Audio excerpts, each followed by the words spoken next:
happening. Oh, there we go. I haven't even done anything.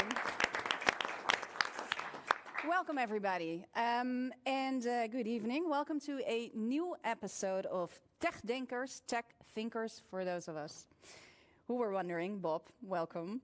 My name is Lila Frank. I am a journalist, and I will be your moderator for tonight. And if you want to know me, the last 3 ads that Instagram showed me today were an online tool to improve my workflow and guide my team to success, a facial cream to decrease aging, and an air fryer. So that's all you need to know about me. Thank you all for defying our lame-ass Dutch version of a winter, for being here, and for joining us in discussing how, in the words of one of our speakers, something as silly as advertising became such a dangerous thing. Are we really living in a world where marketeers are more powerful than politicians? We have one with us tonight, so we'll ask him. What can we do against an ad industry that's threatening our democracies, trumping our privacy rights, and scamming companies for billions of dollars? That's what we're all going to talk about. But let me start with, who of you is not on social media?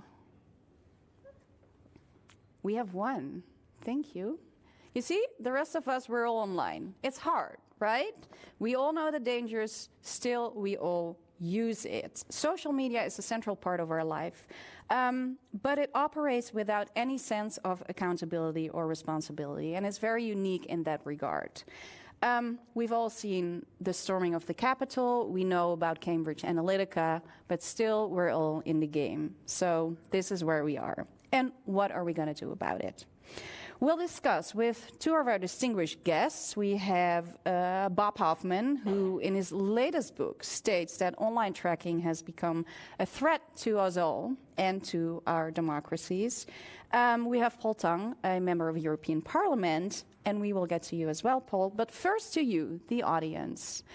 Who are you and what are you doing here? Let me see, who of you is in tech? There's one.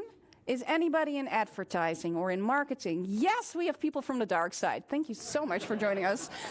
And let's see, are there any policymakers maybe? No? Anything else? What did I miss? Nothing? You don't have a job? What say you? Concerned citizen. A concerned citizen. So as a concerned citizen, what are you hoping to get out of this evening? What brought you out here? Well, I'm raising 2 sons in an age where I feel they are corrupted by powers that are beyond me as a parent. So, And what are you hoping to find out tonight? how the dark side works. Okay, so on to the dark. I saw some hands from the dark side. Who's here? Who works in advertising or something similar? Oh, it was you. Sorry, no. So what brought you out here tonight? Well, I'm reading the blog of Bob Hoffman quite regularly, and I really like his work. So that's what brought me here. I read in his newspaper that he would be here. I was totally surprised. So. Well, he's here, alive and well. Thank you for sharing that. We actually have somebody who likes you, Bob, from the ad world. It's amazing. It's a good thing. So thank you all for joining us. Without further ado, Bob, I want to introduce you, a seasoned advertising industry vet, an author, a renowned blogger, who's actually being read by Dutch people.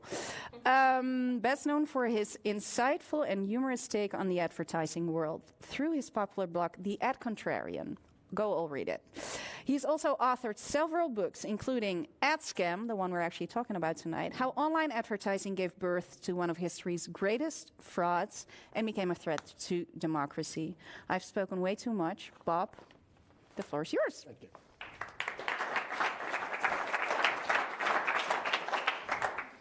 Thank you, thank you, thank you. Good evening. Thanks for coming out tonight. In my brief time this evening, I want to talk about a few things that should be troublesome to you and are troublesome to me. I worked in the advertising industry for over 40 years, and I was the chief executive of 3 advertising agencies. Several years ago, I became uneasy about the direction that the advertising industry was going, particularly the online advertising industry. I left the industry 10 years ago, and since then I have been writing and speaking about my misgivings. A few months ago, I published a book called Adscam, which looks a lot like this. And in my brief time today, I want to describe to you why I believe the ad tech industry and the online advertising industry, as they are currently configured, are a danger to individuals and a danger to society. First, we need to acknowledge that advertising is essential to the free internet as we currently know it. People love the web. On average, we spend over 6 hours a day online. The web gives us free entertainment, free information, and free communication. None of this would be possible without advertising. Advertising provides the financing for much of the web resources that we each utilize every day. But online advertising has an unnecessary and dangerous dark side. It's called tracking. Tracking is the process by which advertisers, online website publishers, and online media have the ability to know everywhere we go and everything we do on the web. Some call it tracking, some call it surveillance, some call it spying. It doesn't matter what you call it, it sucks. The ad tech industry is capable of knowing every click we make, every site we visit, and where we are located at any time. In its worst moments, ad tech knows who we are talking to online and what we are saying. They can infer who our friends are, what our interests are, what our sexual preferences are, what our political leanings are, and where we are at any moment. And they use this information in two ways: by selling us stuff and by reselling this information to other marketers. Today I will talk about two of the most serious problems that we are facing. The first is the peril to individuals and society, and second is ad fraud. Now, these may appear to be very different kinds of problems, but beneath the surface, they are both, to a substantial degree, a symptom of the online advertising industry's original sin, tracking. Here are some of the problems that the current version of ad tech have created. Tracking and the unrelenting collection, sharing, and selling of personal information about us is a danger to individuals. The worst governments in history have been the ones that abused the privacy of its citizens by following them everywhere, listening to their private conversations, and compiling secret files about them. Today, it's the marketing industry that is engaged in these practices. The KGB, the Gestapo, the Stasi could only dream of having the depth of information about citizens that Google, Facebook, Amazon, and other ad tech companies have. According to a report by the Irish Council for Civil Liberties, people in Europe have their online behavior and location broadcast to thousands of companies and organizations around the world 197 billion times every day. An organization reported, all this billions of pieces of information are sent to 4,698 organizations around the world by Google alone, including organizations in Russia and China. And there is no control over this data once it is sent. A report to the British Parliament asserted that by the time an average child in Europe is 13 years old, the ad tech industry has 72 million data points on that child. We would never accept this level of spying on us by governments, but for some reason, we are accepting it by the marketing industry. Next, tracking is a danger to the integrity of democratic institutions. In recent years, we've seen a serious wedge driven into the political life of my country and to several European countries. There's a direct link between tracking by the online ad industry and the polarization of democratic societies.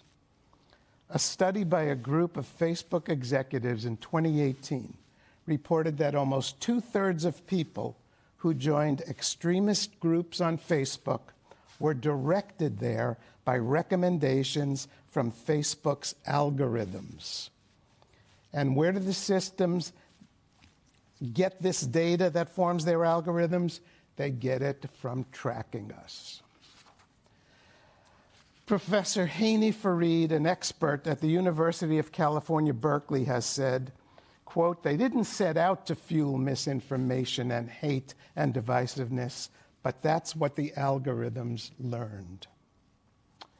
Tracking is also a national security threat. The Congress of the United States has asked U.S. intelligence agencies to study how information gleaned from online data collection may be used by hostile foreign governments to spy on individuals and on the activities of the security apparatus.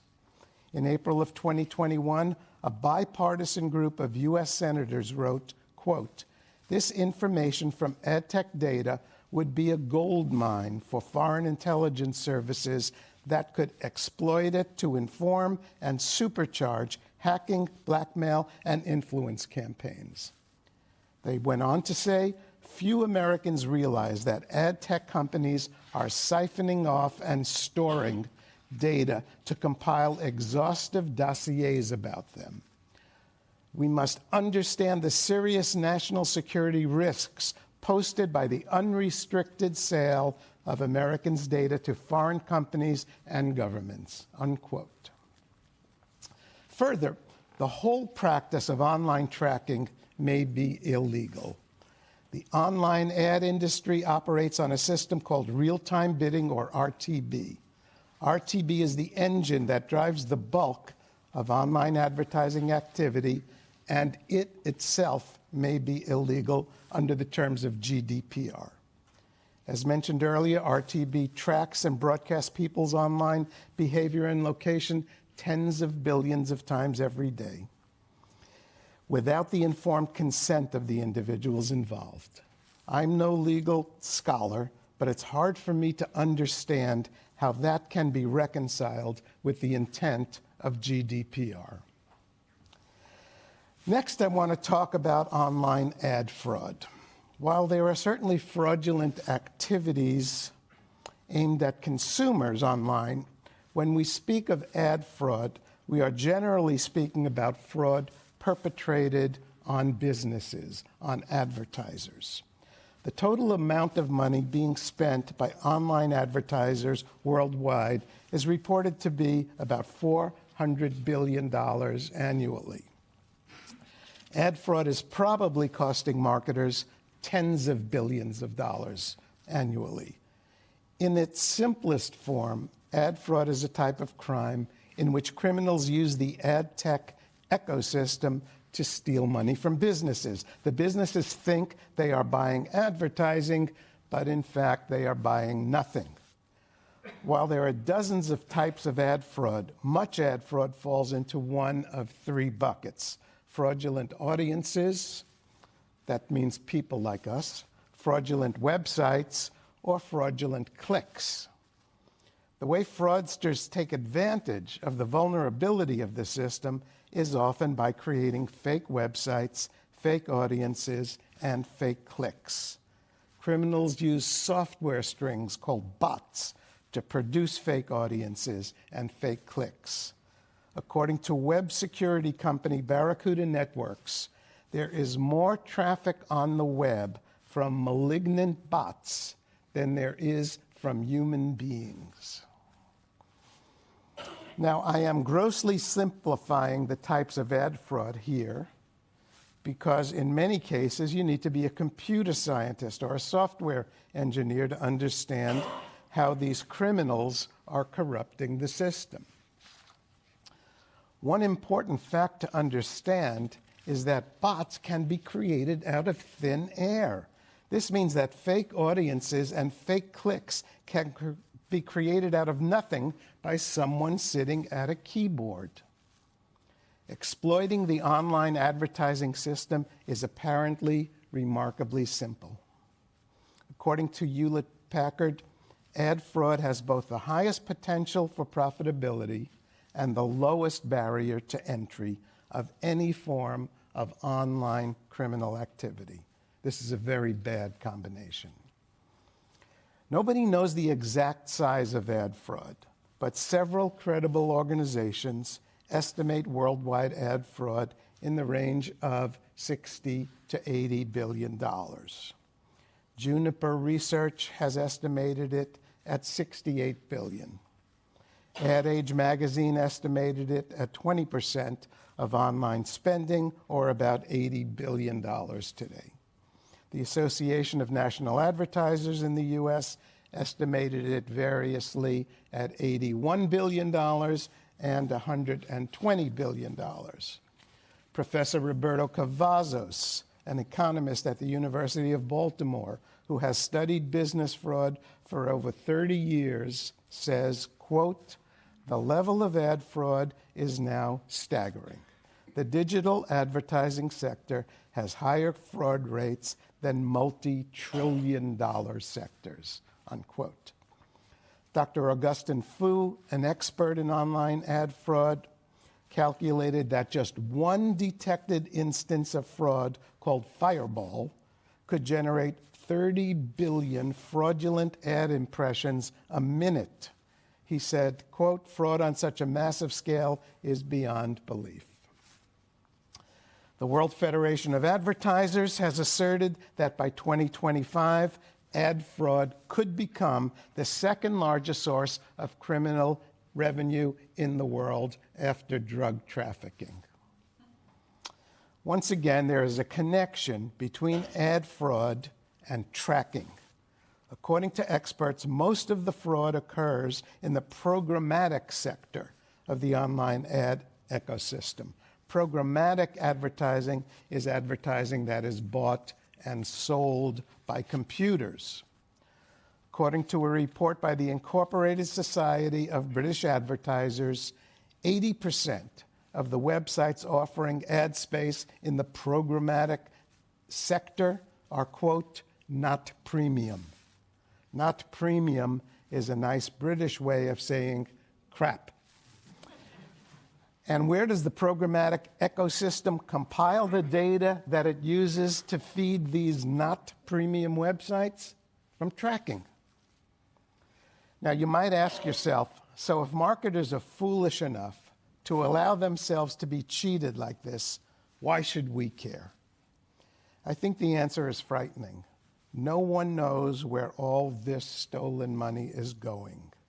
It is not unthinkable that it may be funding the activities of organized crime around the world. It is possible that it also may be falling into the hands of governments hostile to our values who are using the money to undermine our democratic integrity. Think about it. If you were a bad guy and you could easily steal billions of dollars with very little chance of being caught and virtually no penalty even if you were caught, why wouldn't you? The advertising industry was enormously successful for many decades, finding appropriate targets for advertisers before tracking came along. But the online ad industry claims that tracking is an essential part of their business model, and without tracking, their business model would fall apart. I find this to be laughable. This is the equivalent of saying that online advertising is such a weak force that the only way it can survive is if it is allowed to spy on us. It's hard to take this argument seriously coming from some of the most profitable corporations the world has ever known. As I said at the beginning, advertising is necessary for the continued operation of the free web, but tracking is not. The problem is not advertising. The problem is tracking. Tracking is simply not necessary for the successful operation of advertising activities. There's a decades-long history to prove this. The problems that tracking have created are of a scale enormously greater than any benefit it may claim to provide. I think we have a very simple but important question in front of us.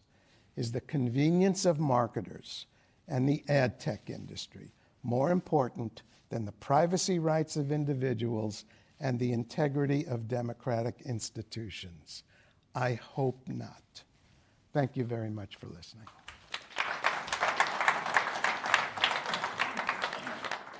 Bob, please join me, if you will.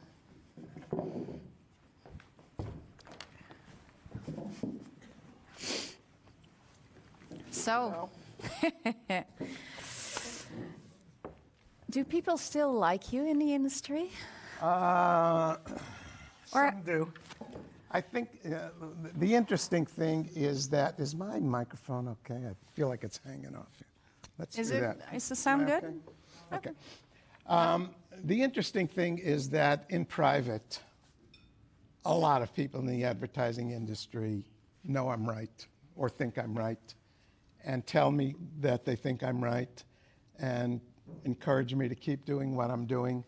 But in public, they're not so forthcoming.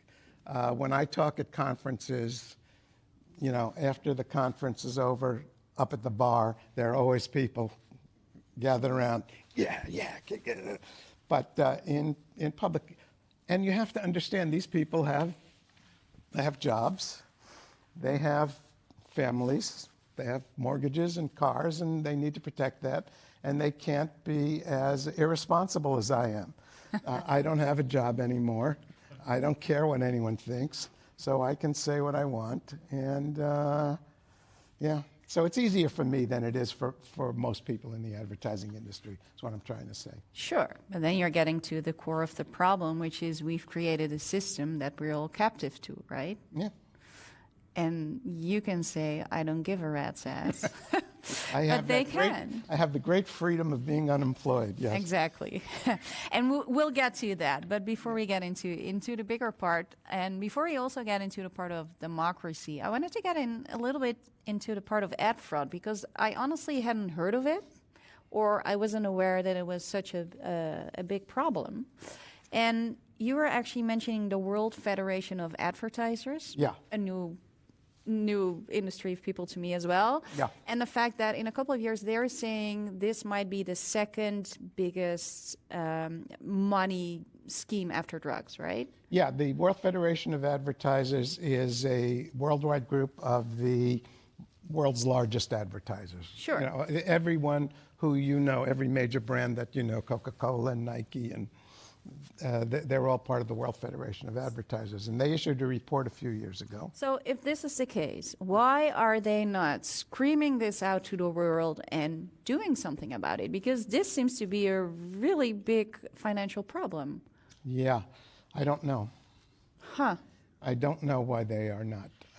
It is a huge mystery to me and to a lot of other people in the industry, and particularly in the fight against tracking, why the major marketers are not screaming about this when they're losing so much money every year. So who's feeling the pain? One of my, you know, I'm just making suppositions here.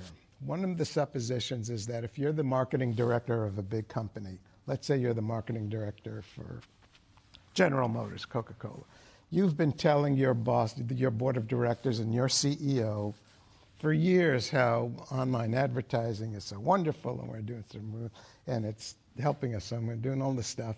You just can't walk in one day and say, oh, you know what, I was only kidding, we're getting screwed. It's very hard to do that, particularly when the average chief marketing officer has a life expectancy of 24 months. So they're very, very careful about what they say. Also, the ad tech industry is making a lot of people a whole lot of money, and nobody wants to kill the golden goose. And that is, I suspect, another of the problems. Maybe the biggest problem is that marketers aren't really that tuned into this and don't really understand, regardless of what these organizations report. Marketers tend to ignore it. Marketers, they think they're data, marketers always say they're data-driven, but they're really driven by legends and rituals. And the rituals are that, you don't make too many waves, you go along with this stuff. Well, so many questions. Yeah. To the marketers first, because you could also say, like in tech, you also have this movement of ethical tech. And there's a lot of criticism about it, but basically it's tech people saying, okay, we don't like the algorithms as well, or we can create a more humane technology. Is there a similar movement within the ad industry, or do you see anything going on like that, or could that be happening? There are people concerned with this issue, but it's not organized. And that's, I'm sure, as Paul will tell you, in politics, it's the organized that get things done. And in the advertising industry, there's very little organization around this. Most of the organization in the advertising industry is about protecting ad tech. It's not about fighting it or reforming it. Is it a closed economy or a closed market, I would say, where your own purpose is still bigger than the connecting tissue there? Yes. I mean, pretty much everyone in business, their first thought is about themselves and their career and their family, and that usually comes first with most people. But then still, if you're a CEO, you're the CEO of General Motors, and you accidentally read your blog or you read your book or somebody tells you about it, and you hear that after drug Adscam is like the biggest thing going on there, I would ask my board of directors to go do something about it. Well, you should be a CEO because we need more people like you. No, but I mean, it's a financial thing. You're actually losing money. Yeah. People think they're at a disadvantage if they are not exploiting the system, okay? If they're not collecting data on everyone, they think that they are at a disadvantage. Now, to me, it's mostly not. I mean, what data does Coca-Cola have that Pepsi-Cola doesn't have? They all have the same data. It's what you do with it. It's the intelligence that you apply to it.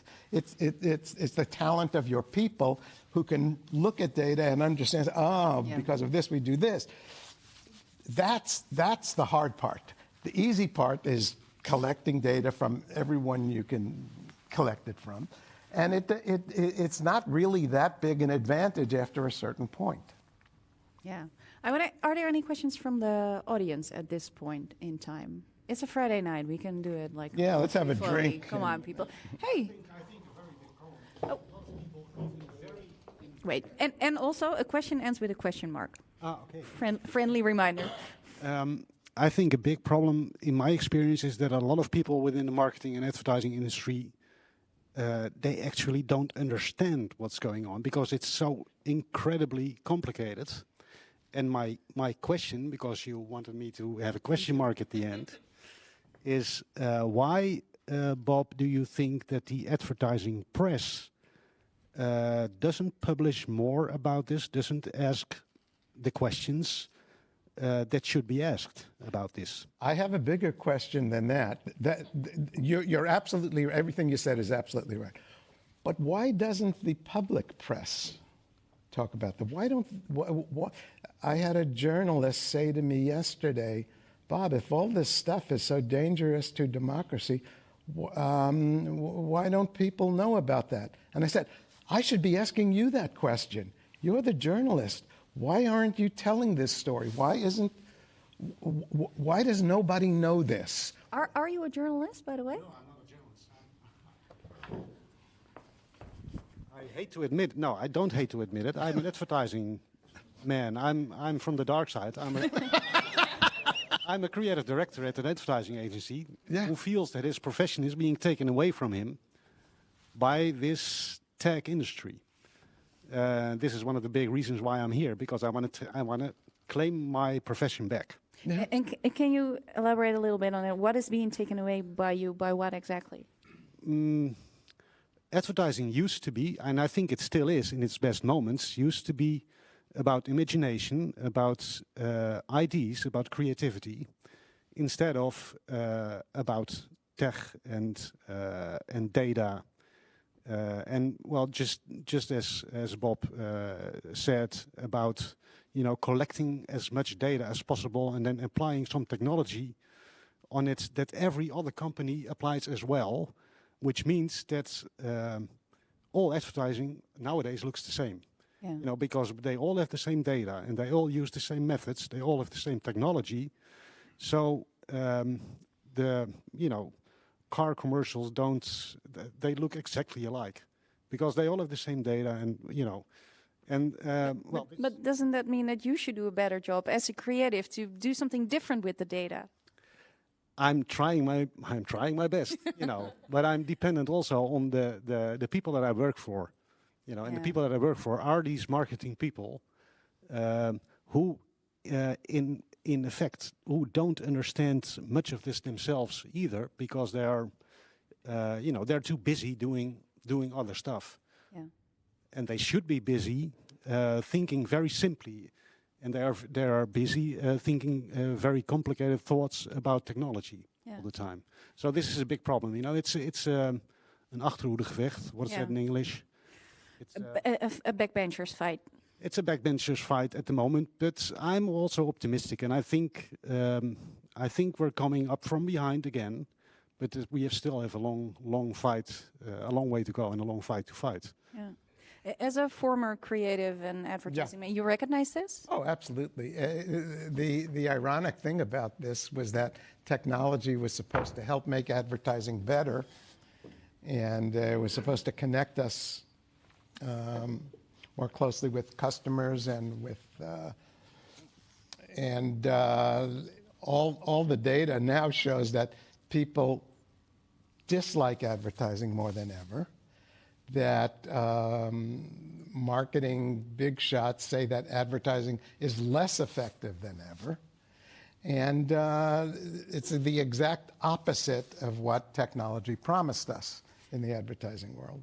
And would that be a possible solution, that in Dutch het wal keert de schip, and in you have no idea what I just said. Where if the market starts saying this is not effective anymore, that you get a movement back towards the real creatives, or is that a wishful you would hope thinking so, kind of but that's not how.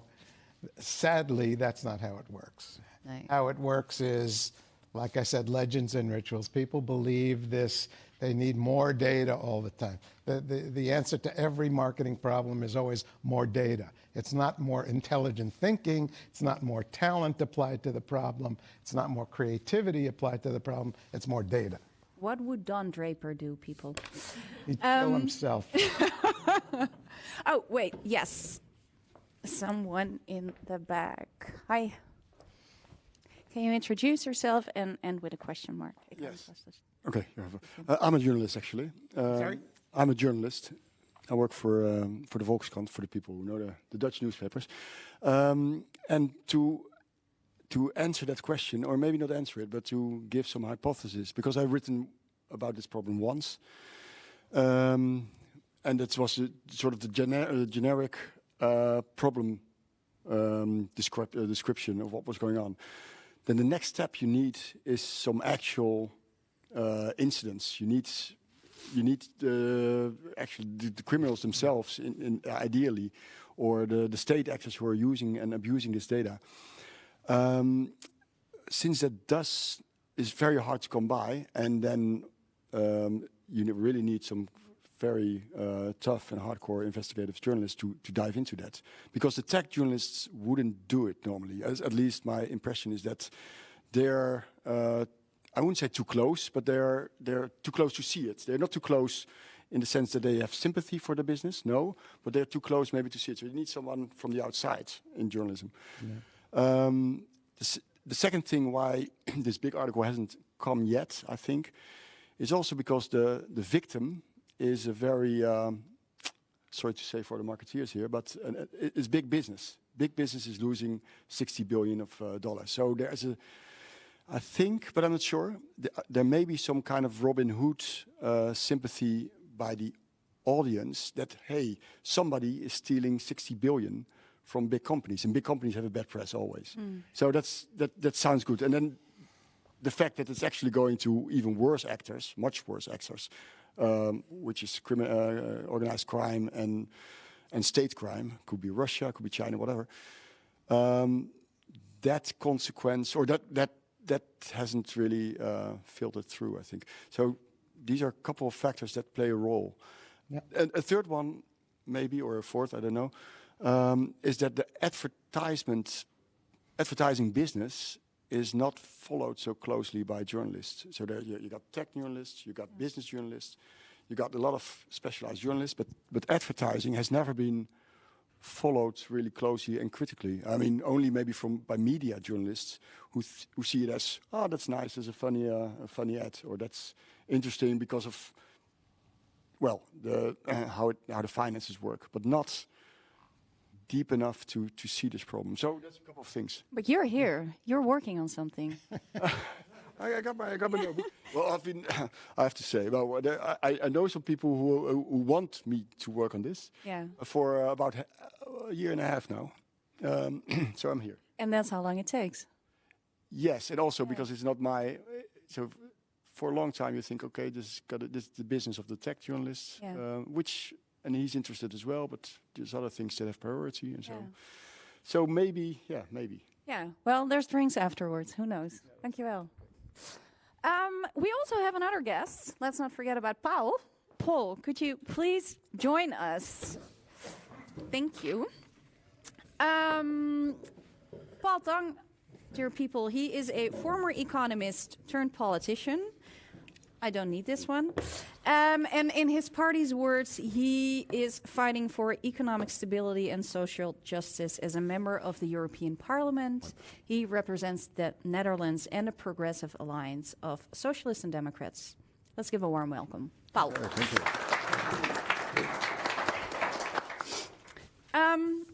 So, Paul, you work in politics.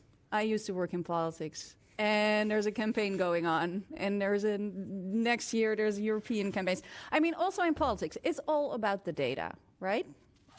When it comes to campaigning. Well, I hope not, but I'm a very old-fashioned, almost romantic politician in that sense. I like to think about it's a bit like it's about the ideas and the creativity and the urgency oh, come on, to change Paul, society. don't be naive. Well, I'm not that cynical yet. No, I'm just trying to say, because you as a politician are working on this issue. You're working tracking, and we will talk about that. But you're also member of a party who is very fond on, let's look how funky and hip we are with all our data and how funky we are with campaigns. Have you discussed this within the party, for example? Oh yeah, for example, my own party is very much aware that I'm working on ending tracking and targeting. In fact, they also chose to limit their targeting at least, even though they sometimes fear for what I do, for the consequences that it will have for their model. And by the way, as a politician, I very much recognize the way let's say the system works. For example,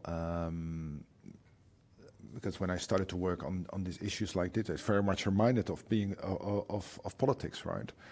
Because, for example, when I was member of national parliament, I sometimes agreed to disagree with the opposition spokesperson. That was then the Liberal Party. The young people don't remember it, but the Liberal Party was once in the opposition, and now it's. Yeah, for the young people, I need to explain.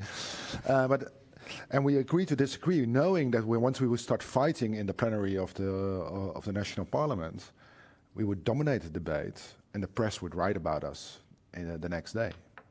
So we were and this is exactly what you see now on social media. When you talk about the algorithm, it's about timelines, it's about disagreement, especially vehement disagreement. That pays off, that gets the attention, and this is then what pays off, because it's a very commercial system. The algorithm has replaced the editor, right? So you could consider a newspaper a timeline. There's no problem. You decide or your editor decides what's on the front page. So what is the first you see on the newspaper? It's the same with Facebook and Twitter. There's one post or one tweet you see first. And it's the editors and the journalists that decide what's in the timeline in the newspaper. But that's not completely commercialized. It's not. You need to survive as a newspaper. But what happens, of course, that these algorithms are completely commercial, because whether it's Twitter or whether it's YouTube or whether it's Facebook, they are commercial enterprises. And it pays to get the attention and to keep the attention, because then they can sell advertisements. So that's. But like I said, I'm a bit of an ad person myself, because I'm a politician, so I understand it. But what has happened, that the system has magnified this to a great extent, and this is where the trouble starts. And also for the two boys, the father for the two boys over there, because this changes political life, public life, but also social life. Yeah. So this for you was a reason to address it and put it on the agenda. Absolutely. Okay. So you negotiated, and correct me if I'm wrong, a European ordinance that limits tracking and targeting for political ads on social media. Can you explain exactly what I just said? Yeah. And this was okay. Let's start. I started out just ban it. That was my first proposition. Ban tracking. Ban tracking and targeting. Okay. Like I said, I'm a politician. You want to get the attention. If you want to put things on the agenda, you have to be a bit extreme. So I said, ban it. And in fact, but you're saying this is extreme. Why? No, for me, it's not extreme. But I know that I will not convince the entire European Parliament that this is not extreme. So I'm okay. So I proposed a ban. In fact, by accident, it got adopted by the European Parliament, because part of the Parliament wasn't paying attention. But I knew that there was a sort of motion of resolution, right? So there's an expression of will. But then the real fight started, because then there was the pushback, also from parts of the Parliament that doesn't want the interference of business and of business itself, of course.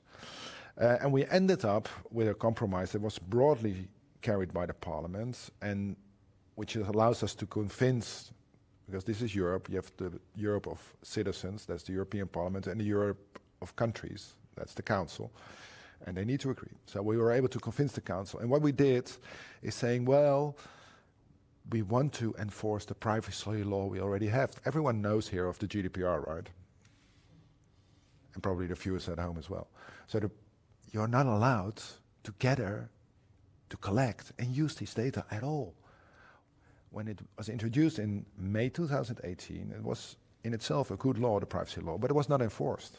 There was one Irish authority that was initially pro-business, changing course all the time, and was not up to the task. So GDPR was not enforced. And what we try to do with the recent legislation is okay, we do the same principle. You're not allowed to collect this data unless you have given explicit consent. But now this time we're going to enforce it, and we hope that this makes a big dent to the model of personalized ads. Bob, is this what we need? Is this going to make the difference? I am not familiar with European regulation, and I'm not familiar with these regulations, so I really can't answer that in a knowledgeable way. What I will say is this: until tracking is banned, we're not going to solve any of these problems. we have leaks in the roof, and we repair this leak, and then we repair that leak, and we keep going around trying to repair it. But the problem is it needs a new roof. Right. And the roof is no tracking. Right. And if we have no tracking, not all the problems disappear, but a lot of the problems disappear. But I understand exactly what Paul is saying. I mean, it's very hard to, there are so many interests and there is so much money being made by some very big companies who are influencing what happens in the world. And as an aside, can I tell you that we recently adopted a position of Parliament on political ads? Yes, can I get to that in just a second? I was just... First, we'll get to that. First, I want to understand, so, okay, GDPR, where you're basically saying we're going to enforce it now. Who is going to enforce what exactly? What does that look like? The difference is now that we are having for the GDPR, we have national authorities needed to step in. And most of the big tech is located in Dublin, right? Yeah. And it's the Irish authority that needs to uphold the GDPR. And was not really willing to. It's changing over there, but there was off to a false start, and now we, with the new legislation, we say no. The European Commission, as a competition authority, also has the competences to step in, and this is very much what we hope for and think so, and that's much easier because it's now the European competition authority vis-à-vis the big tech, and I think we have much better chances to have it enforced now. So does that mean that for you it's done now, or is the end goal? No. What's next? We're going to continue because there's one issue. I agree with Bob that tracking is the most important issue, and that we need that model to change. So you keep forms of ads, but not the personalized ads, not the tracking and targeted. But I also learned that along the way that is related to the discussion just now. Why do you find advertising companies so hard to change? Because they're so bloody dependent on this system and on just two companies. It's Google and Facebook that run the show. Yeah. TikTok is making an inroad into this, but they are so dependent on it. And this shows that these companies have a monopoly. And a monopoly that's or a duopoly, you could say, but very successful. If you look at the profit margin of Google and Facebook, it's staggering. So of every euro that is spent on advertising, 40 to 50 cents go to Google and Facebook. And this shows that they control the market, the ad tech market, and they benefit from it. And that comes to the detriment, by the way, you're a freelance journalist, there's another journalist, that comes to the detriment of the traditional media. So if you look at the revenue from publishers, so Google and Facebook are showing growth every year in, year out. The bad years, if they have 10% growth, right, it's usually it's more than China that they grow. So it's more like 30% each year that they grow in revenue. Well, if you look at the publishers' houses, steady, hardly any growth. You will have less and less colleagues over time, I'm afraid. And this is because the market, it's not just that the market for digital ads is growing, it's also the largest share is taken by Google and Facebook. Whereas it could have been the other way around because let's say the Volkskrant or let's say RTL, the broadcast company, there are brands themselves you could want to advertise there that could deliver money. But as much as more than half is taken by Google and Facebook, that's the problem. Yeah, so where is the European Parliament standing on that and what are you doing about it? Well, this is where the Commission needs to step in because this is not just about tracking and targeting, where the Parliament is really, small majority in Parliament is really fighting to change this. But here the Commission has to step in also as competition authority, say, okay, we want to regulate this market and say to make sure you need to split up Google in a sense. It's what Elizabeth Warren said: break them up. That's it. But you don't need to break up the entire companies, but you really have to have what is called structural remedies in the ad market. Yeah, Otherwise, I still feel a little hopeless listening to you. Not because it's you, but because it's so big and it feels so slow. That's true. That's one reason why, because what I learned over the years that big tech makes it complicated. It's technological, it's innovation, so it's complicated. But whereas monopoly power, market power is not really. Well, no, but it's not. You don't have to be a whiz kid to understand that, right? I'm just a simple economist, so that's fine.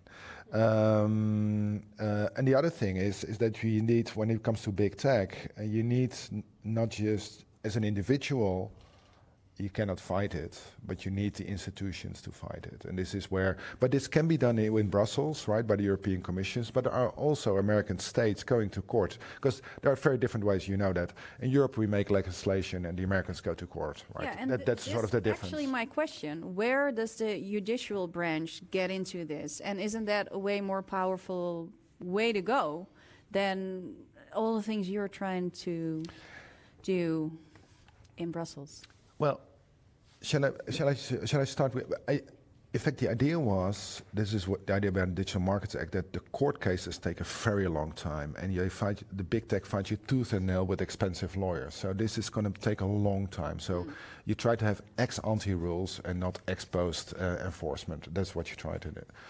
But still, like I said, this is very much the European way of doing things. In the US, it's much more, let's go to court. And they Do you see any court cases at this point in time, or do you see a way there? Well, there's the Gonzalez case in the U.S. Supreme Court, in which they are claimed.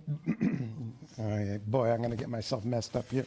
But the legal status is there's something called Section 230, which protects online entities from being sued for things that are uploaded to them by the public. So if I say, you know, Bob Hoffman is a pervert on, they can't sue me for that because they didn't say it, a citizen did. But now there's a court in the U.S. There's a case in the U.S. Supreme Court called Gonzalez, in which they are saying that the algorithms themselves become speech, and that the algorithms themselves, because let's take YouTube. I think the case is against YouTube. Yeah, it's maybe Google. to explain the case. Yeah. The case is that I think relatives of Gonzalez say that Google is responsible for the attack on Bataclan in Paris because it used algorithms promoting videos that push the Islamic State, basically saying they are partly responsible for radicalizing the people who did the attack. Right, so they're not just a bulletin board where someone posted something, and that was the intent of Section 230 to protect them from that they're actually involved in changing that, in creating speech on their own. Right. And the question is, will the Supreme Court find that that's true or not true? Right. And if they say it's true, then all of a sudden... Then a whole lot of stuff changes Yep. very quickly. Exactly. But in the U.S., the judicial and legislative and executive branches are not very eager to interfere with each other's areas of supposed power. Well, we could debate that, but let's not. Okay. But you're basically saying in Europe the way to go is politics. That's also the fastest. In the U.S., there's also another way. The only, if we're saying, which I am saying, that the problem is tracking, Yeah. that all these other problems are just offshoots of what starts as tracking, the only way to do it is to get organized. And that means us, everyone in this room, has to start talking about this and letting people know what's going on, because people do not know what's going on. And until people are motivated by understanding the dangers that this is presenting, there's, we're just crossing our fingers and hoping something will happen. But how would this man who has 2 boys, who's very concerned, explain to his kids what's going on and make them responsible citizens in that regard? By talking to them, by explaining what's going on, and by talking to friends and people in business. I mean, to me, it's unthinkable that inside the advertising industry and inside the marketing industry, where we do know what's going on, at least many of us do, that there is no organization, that there's no one trying to get people organized and say, we have to do something about this. Okay. Well, there's a journalist who really wants to ask a question. Ja, heel graag. Yeah. No, question to Paul. The GDPR, that's the law that gives us, at every website we open as Europeans, the possibility to disable tracking, right? Or not? No, Not necessarily. No. You need that's to. called the TFC or something. What is it called? I can't think of the acronym. GDPR is indeed you have to give consent to the use of your data. So that is about the GDPR is trying to protect your data and therefore your privacy and gives grounds for which you can use data. Can we turn off the tracking? No, and that's a good point. There's another regulation and that has been stuck in. That happens a lot. You don't see that as ordinary citizen. As a member of European Parliament, you see good ideas that get stuck. One of them is the e-privacy regulation that would say, I don't want to be tracked. It's in fact the reason why I at one point went from Android to Apple, because I don't want to have the do not track option on my phone. I have sort of here, not entirely, but this is why I switched from Android to iOS. We tried to introduce that in the e-privacy regulation. That is stuck at this time. And why is it stuck? Because there's too much pushback? Pushback from member states that do not want to.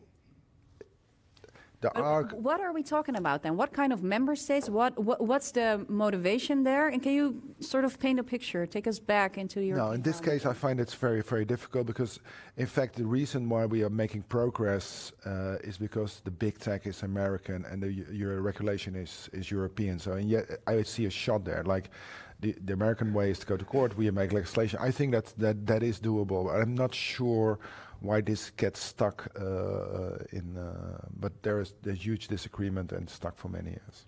Okay, so we're not going to see that happen anytime. No, but sometimes good ideas are there, and I think it could be what you would want. Can I come back to this political ads, what we did there? Yeah. Showing, we say, okay, we don't want to have that political parties can have ads that manipulate people. And so by gathering data, we had a discussion yesterday, was the example was given, you can, indeed, the Cambridge Analytica was, the experiment was redone, and in fact you can manipulate people. If you know the psychological profile, you can have impact on their choices. How do you get the psychological profile? Well, by collecting a lot of data. Now, we put an end to that and said we don't want that. You can just use the personal data that are provided to the political party by the voter or by the user. So I just saw yesterday in a train that, for example, Forum for Democracy, which is a Dutch political party, targets on Autoweek, which is a magazine on cars, Boer-Burgerbeweging, Farmers Party. Farmers Party Protest is party. targeted on, no surprise there, Boer zoekt vrouw. It's a big dating show. America should do it. It's a huge hit. Farmers are looking for a partner. Oddly enough, Dating for farmers. Oddly enough, Awesome. my party targets on guitars and drums. This is the partner I really need to What? I know why, because it's middle-aged Why white is that? men. Middle-aged white men vote Partij van de Arbeid. It's true. I'm a middle-aged white man. I don't do Yeah. guitar and drums, but okay, fine. But okay, we want to. My point I'm trying to make is, as a user, as a voter, you're not going to share a lot of data with political parties. So this will be very limited. You're not going to share that you have a subscription to Autoweek or that you watch the television program Boer zoekt vrouw. So it's much more limited, and so you don't have the tracking. And you don't have the psychological manipulation anymore. So Was this there is no pushback at all on this proposition? Of course, there are always members from parliament. They have the political view. What is good for business is good for us. You think this is doable in the U.S.? In the U.S., I don't know. The U.S. is so far behind you guys in any of this regulation. It's not even a subject of discussion, really. Every now and then someone brings up something in Congress and they talk about it for a half hour and then it goes away. Our problem. Why is that? Why is it not an issue? Because Google and Facebook and Amazon and on and on and on are very, very powerful, and politicians in the U.S.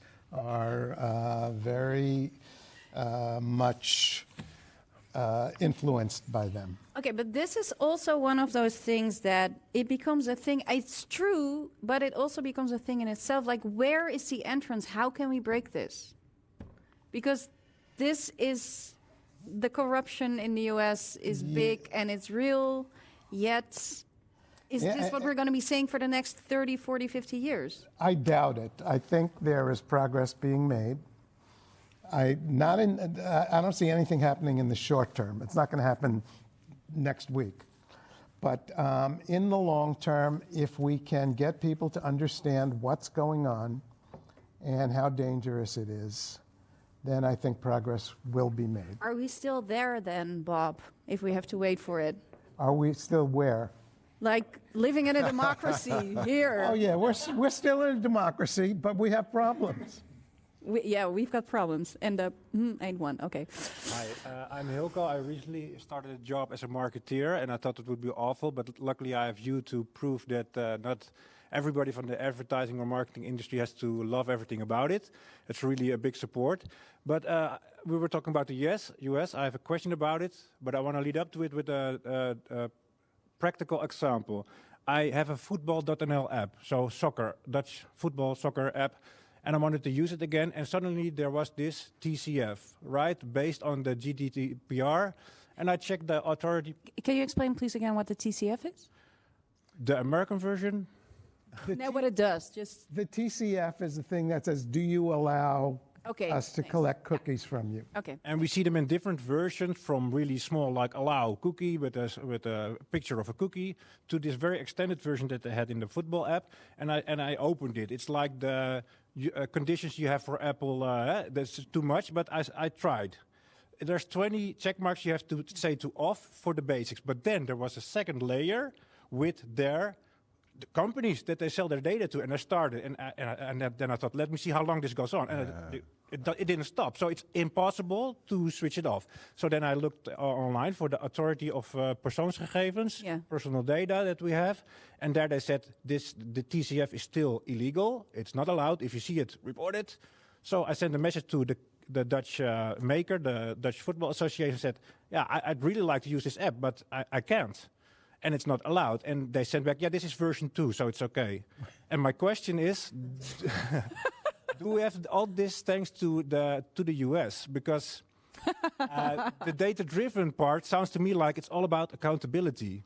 And that to me sounds like something that's really big in the US. And that's maybe something we have to try to get a little bit away from, to get back to originality, creativity, more a European way.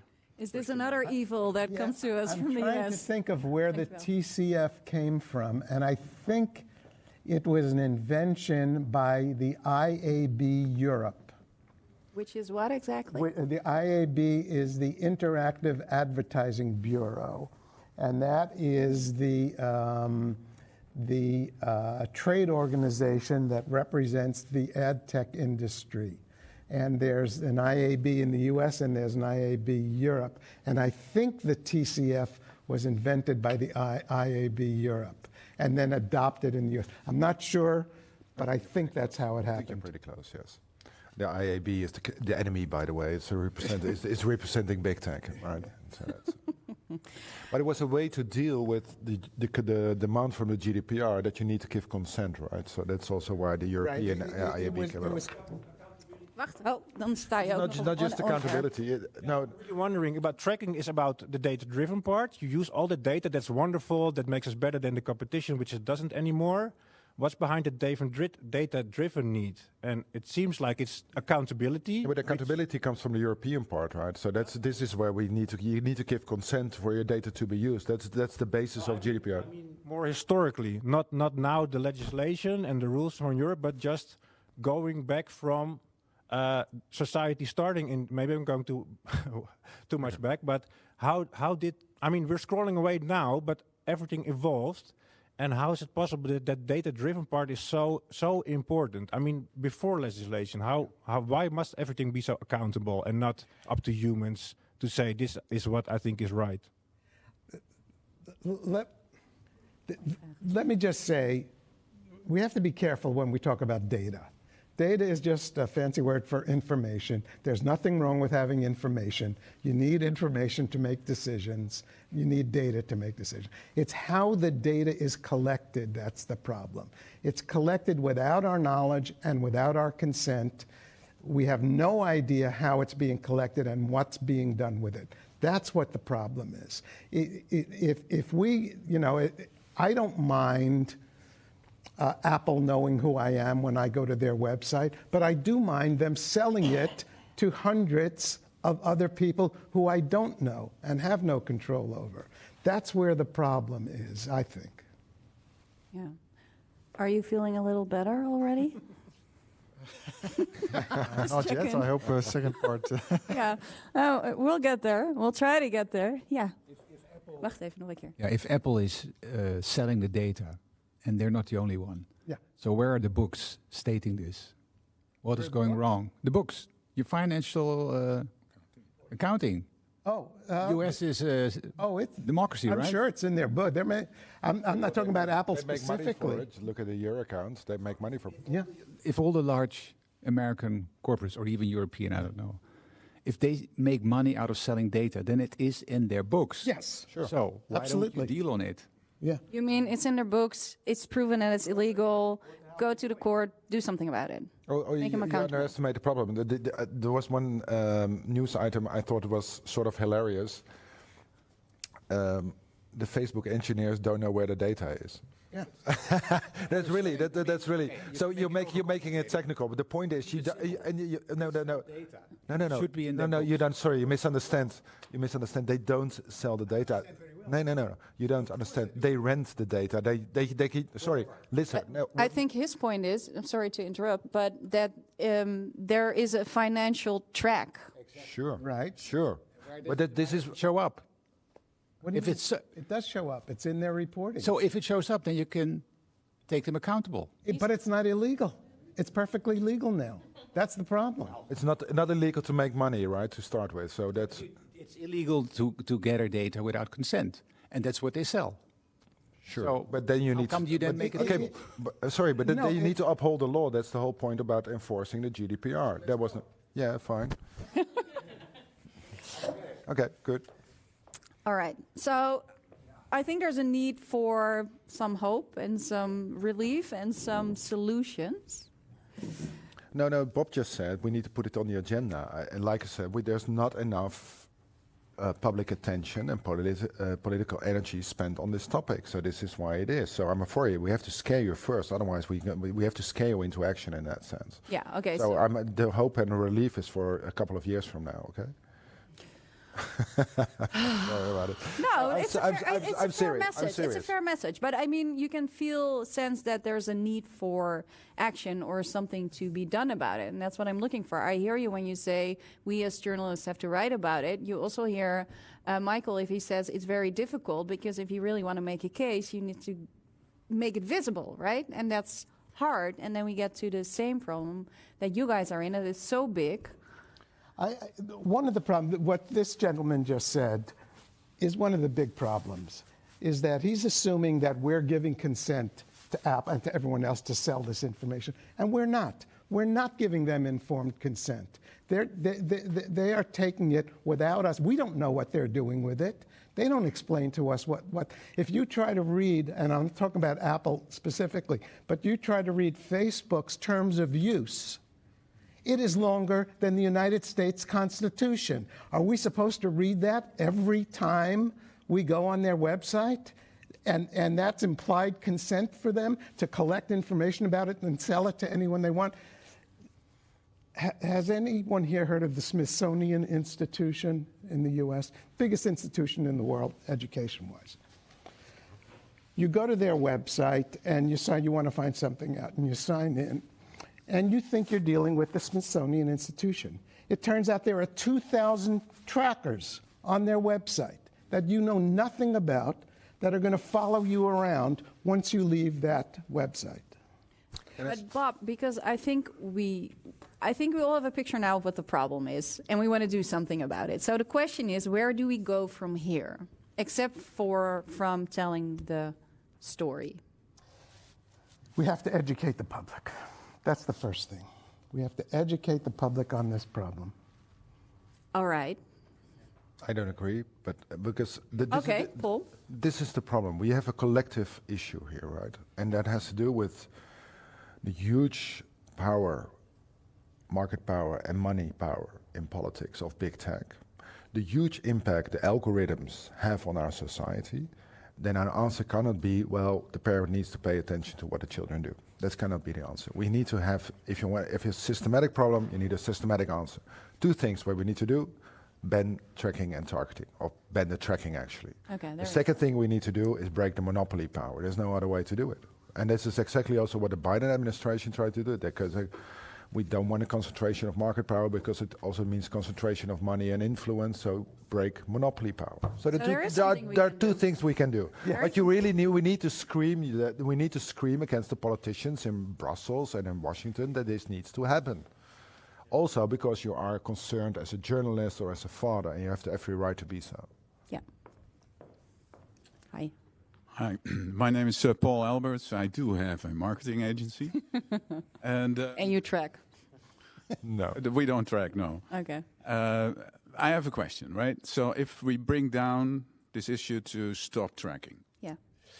And thank you, Bob, for explaining that we need to stop that, because as we speak, everybody in Europe is being tracked. And this information is being sent to hundreds. Did you say hundreds, Bob? Thousands. Thousands of companies, also in China, also in Russia, also state-owned companies. Well, that is, I think, a judiciary problem.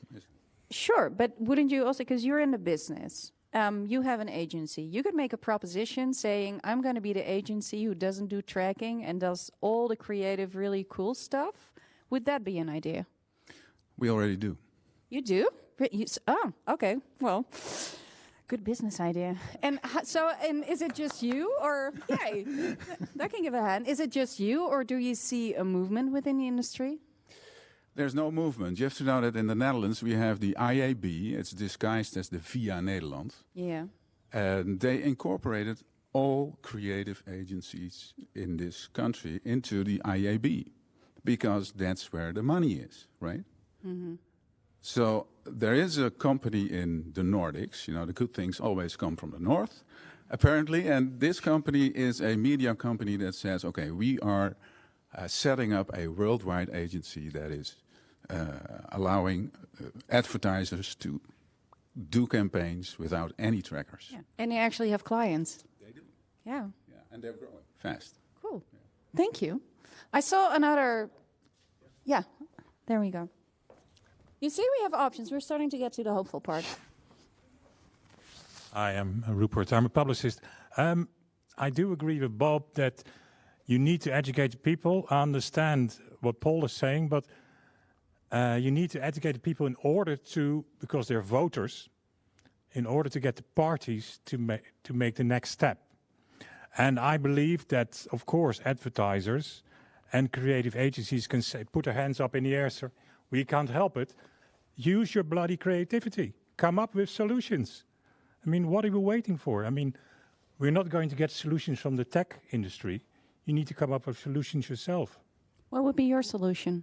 Well, I can't have a solution here ready at the table, but I'm just saying that it's too easy to say, yeah, we can't do anything. No. What a pity. But sorry, can I respond to this? On this table, the solutions are on the table. That's not a problem. You say no tracking, break them up, break monopoly power. Just we need to get the majority here. Exactly, so you need the voters. You need the voters. You need the voters, so they need to be educated. Right. You need the ad industry to make beautiful campaigns which engage the voters to understand what the real problem is. Yeah. And that will take maybe 5-10 years, but eventually we'll get there. Yeah. Agree. Hi, I'm Kate. I've worked for some big global advertisers and also in tech, so I've worked for lots of the bad guys, so to say. But I've got a question about whether marketers can be part of the solution, right? Because marketers are so addicted to all this data and all this tracking. But do you think, maybe especially for you, Bob, that if we educate marketers that they can do great work without that, that they can stop buying it and then there's not so much demand for it? Yes, we could do that, but it would be better to embarrass marketers.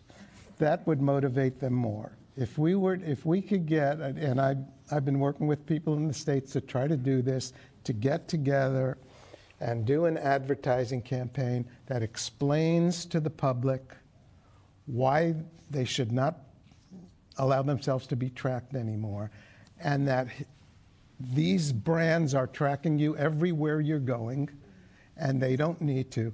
If we could embarrass them in that way, that would be a big thing. That would be a hit on social media, too. Yes. Hi. And all it requires is, all we're looking for is one big company to put up some money to help us do this. And if we could get a company, a company with credibility and with integrity to put up some money to help us do this, I think it would be very effective. That could be the game changer. Paul, you said let's ban tracking. I'd like to hear, where do you think tracking stops? Like, how do you ban tracking? Where's the limit of tracking? I heard Google is working on these flocks, like federated learning cohorts, putting people in a group of 1,000 people and saying, okay, you guys are all kind of the same. Is this tracking, or is that not individualized enough? Where does this end? I think that, okay, Bob first. He has a specific opinion on that. I have 3 very simple things. Number 1, if I go to your website and you collect, I'm okay, if I go to someone's website, I'm okay with them collecting some information on me. It's essentially a client list. They're allowed to know what my email address is and, maybe what my zip code is, stuff like shallow first-party information. I'm okay with them having that. They cannot sell it to anyone, give it to anyone, or in any way share it with anyone. 3 simple limitations, I think, would solve our problem. I like it. Right. But that's not tracking. That's no, they can't share it. No, they can't. They cannot share it, and I'm sorry, they can't follow me once I leave their website. I'm sorry? It's only collected. They can collect first-party information on me. I'm And okay of course, with that. but like the example you said, we have now 200 tracking cookies or pixels or whatever, and that happens. By the way, I was this week approached by a Swedish journalist that had done a study for Sweden, but was now expanded it in Europe, and it was how many pharmacies use the Meta pixel. Quite a few, actually. So you could not just see the email address was shared with Meta, but also if someone has bought a test on chlamydia or HIV, that was sort of data that was transferred to Meta from the pharmacy. I hope this will come out in the Netherlands as well, because Dutch pharmacies are also involved. This is the cases where you think, this was never intended. So, and who's to blame on this? Is it the pharmacy or Meta? I think both, but this is not a system that we want. I have one more question here. Are there more questions? 1, 2? Okay, then those are the last 2. Hi. Hi, my name is Henk, and I'm in advertising. Now they're all poor guy getting out of the closet. I'm not a poor guy and don't consider it a dark side either. I have a question for Paul. Yeah. We have this election coming up in the Netherlands right now, and I'm wondering if you run any campaigns right now on Facebook and on Google. And if so, why you do, and if not, why you don't. Should I give me? Okay. Now I just explained. Yes, we that is happening, and you can. There's a library from Facebook where you can see the ads, and I looked it up yesterday. But the position in Parliament, the European Parliament, is different now, right? Than it is than the current practice. And here, what you see, what we just described to the ad agencies that don't want to break with the system, is the same is true for political parties. If I'm the odd one out, what is the consequence? So What you need to do, now this is go back to all the individuals, guys. Collective issues you don't solve on your own. Start learning that, please. You're not going to have a systemic problem and saying, well, you need one party to change. No, you need to change at the same time. This is systemic change. But let me then put it the other way. Yeah. Tracking proves to be very effective for marketeers. There hasn't been any marketeer that's been fired for advertising on Facebook or Google. It's very effective for them. So what would you advise them to do? And I see Bob nodding, no, no, no. What if I were a marketer with a budget, what would you advise me to do to be part of the solution instead of just hollering, saying, what you guys are doing stinks? I think you get a job at that guy's agency. I know that guy. I know that. The problem is here is also the dependency on Google and Facebook, because to see the effectiveness and the efficiency of targeted ads, you so much depends on Google and Facebook. And this is one of the problems for the industry. It's very, this week I had a meeting, what it's called ISBA or something. ISBA. So there was the UK, well, you know better than I. Incorporated Society of British Advertisers. Okay, so this is my first time I met them. But what I find striking that they have a task force that needs to help them to figure out how effective these targeted ads actually are, because they don't really know. They so much depend on Google and Facebook, and they started to distrust Google and Facebook. So there you go. But I would like to think, like Paul Albers said, try to look at other forms of advertising. I've seen good example of contextual advertising. This is what I used as a politician to explain, hey, you don't need it. In fact, there was one in the Netherlands, the Ster, that was quite successful, I think, when I looked at the data. There's in Norway, New York Times is doing it. So there are good examples out there that show that you don't need to track and target, or you don't need to track. You can have contextual advertisements as well. Exactly. So we agree on that, because in the Netherlands there are ample opportunities without or bypassing Google and Facebook. So coming back to my initial question, why does your party then still involve these black outlets like Facebook and Google? Wouldn't it be a good sign if you were practicing what you're preaching right now and say, okay, I think they limit it. I think they're limited, but you must realize that political parties are very poor organizations. Are the poorest organization. We don't invest in our democracy. So the little money that my party has is spent in a way, and they can't. But they don't have the means and resources to make this change. Still part. Sometimes politicians are amateurs. You don't realize how underfunded we are. I think we can continue that one over a drink. And we're, you have the last vraag. You've got the last question. Try to do your best. I have two questions. I also, sorry I was late. I saw you yesterday on the video for the European Parliament. There you claim, like KGB, Stasi, Gestapo should have been jealous on what's happening now. But you also claim it's all illegal, so against the law. So my first question would be, if it's against the law, normally you put charges, you really do something against it because it's against the law.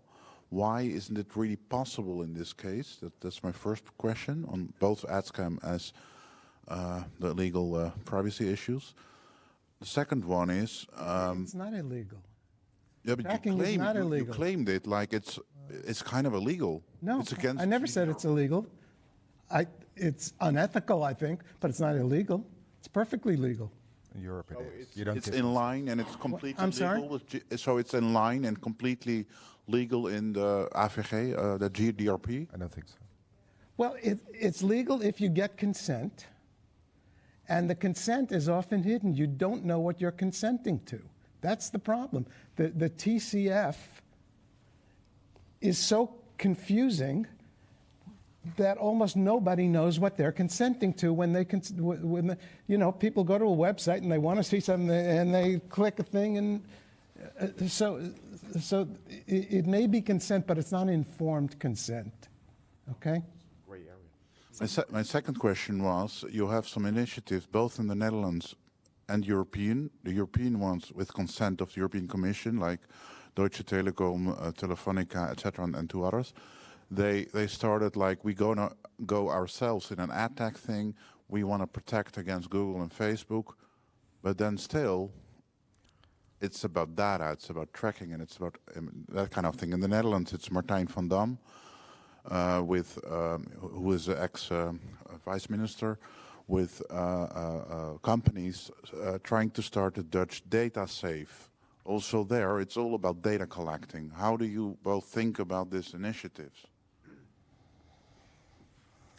Well, I was a bit surprised to see the European telecom operators trying to collect data, and I said, "Oh, no, not one more." So that was my first reaction. Whether that's correct or not, because I'm not up to speed on their proposal. So let's hope it's not as bad as I fear it is.